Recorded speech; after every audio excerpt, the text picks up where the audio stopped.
to decide. Help me make the most of. Hi, my name is James Kirkman, and today I'm here at Abingdon and Whitney College. I've got two interviews set up today, one with a media lecturer and one with a games lecturer, to speak to me more about video games. I went to speak with games lecturer JP first to tell me a little bit more about video games and what he thinks the effects it can have on children. Well, I teach video games. I'm biased and I'd say that I like them.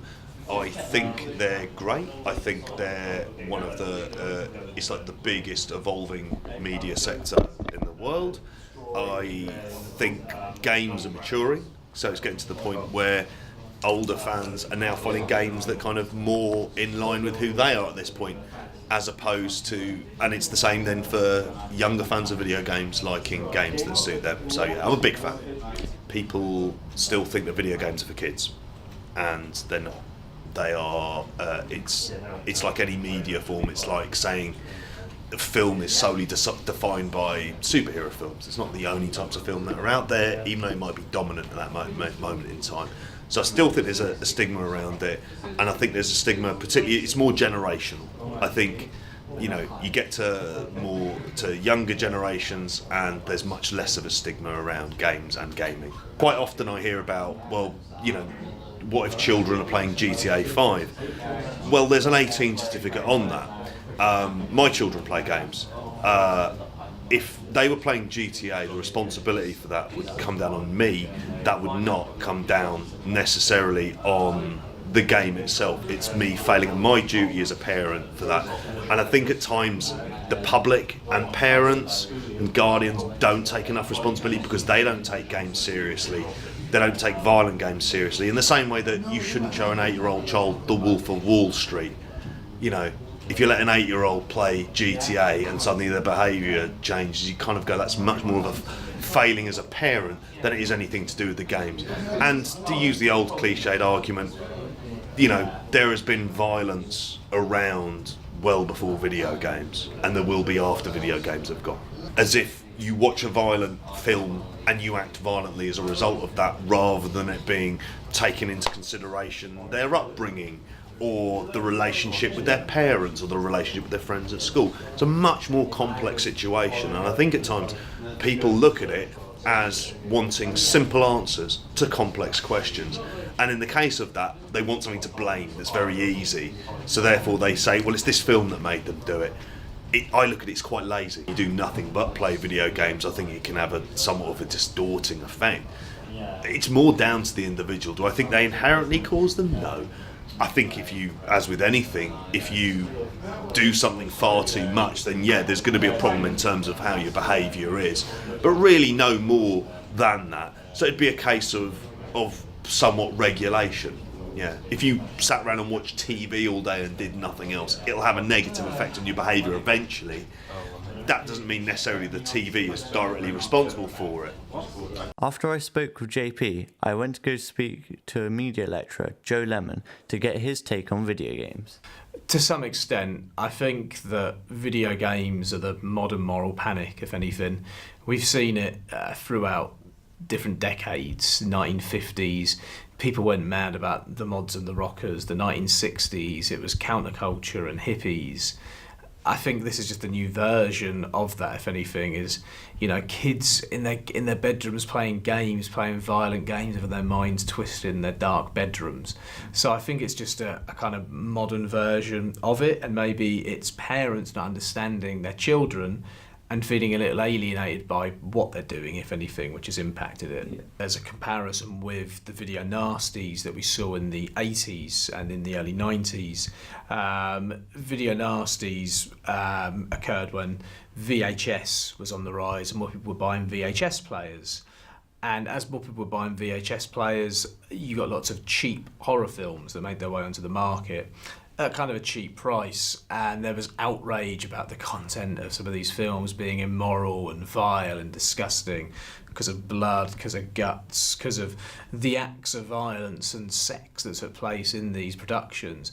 And I think you look at a modern game like a GTA, you look at the controversy that that's created, and it feels like it's made for that new era of moral panics and for that new era of maybe concerned parents or adults who look at some of the content of the games and feel kind of worried, kind of scared, kind of intimidated by it, if anything. I think years ago you had Manhunt, which was a really controversial game, obviously, received an 18 rating and was banned. Taken off shelves after it was blamed for the death of a teenager in Leicester, I think.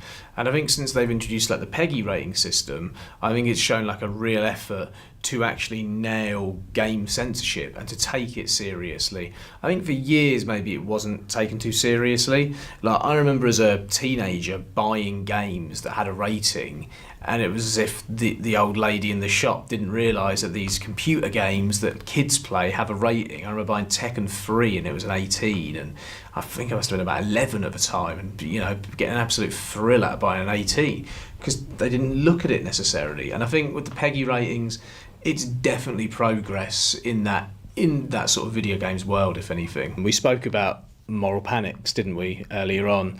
And you look at, say, the Jamie Bulger incident and how Child's Play 3 was blamed for that. You can find a scapegoat, I think, with games quite often. It's an easy go-to, and it's also something you can report on. It can create headlines. Stuff can be sensationalised. There's also a direct component that you can blame for kind of immoral behaviour, if anything. And I think it just makes it an easier story to sell newspapers. Teenage killing, yeah, that's probably, going to sell some papers, but video game kind of controversy connected to killing is probably going to stoke up even more headlines, if anything. Yeah. I also saw a game student just to see what he thought about video games. The best part of media. They're taking over stuff like movies, books, TV, and all that kind of stuff.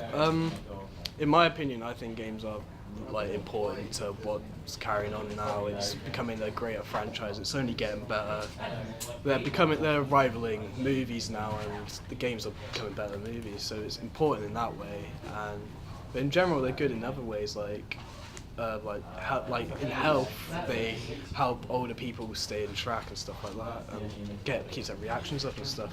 I made a questionnaire, and one of the questions was, what do you think about video games? I got my dad to fill this in, as he is a simulator engineer at Williams F1, and I also got to speak to him about why he likes racing games and how it helps people in real life. For example, racing drivers. Hi, I'm Dave Kirkman, and I work at Williams F1 as a simulator engineer. At Williams, we have a simulator which is like a video game, and that helps the drivers train for the next Grand Prix that's coming up. But it also helps them to help the engineers to develop the car and set the car up. So the car is able to respond very well to what the driver is actually putting into it.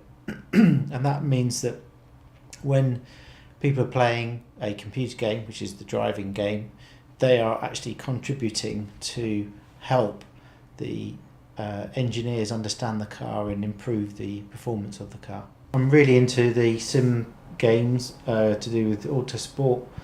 In fact, I'm in a league and I play regularly every week, and I find it's the closest thing to actually racing a real car.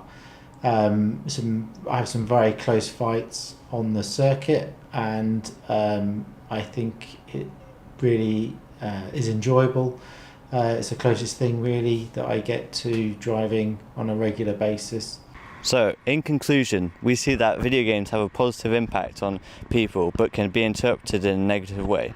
We have also seen throughout this documentary that video games help people, whether it's stress related or with their job. We also see that it hasn't had a negative impact on anyone. And on that note, don't forget to just keep playing. Goodbye. Now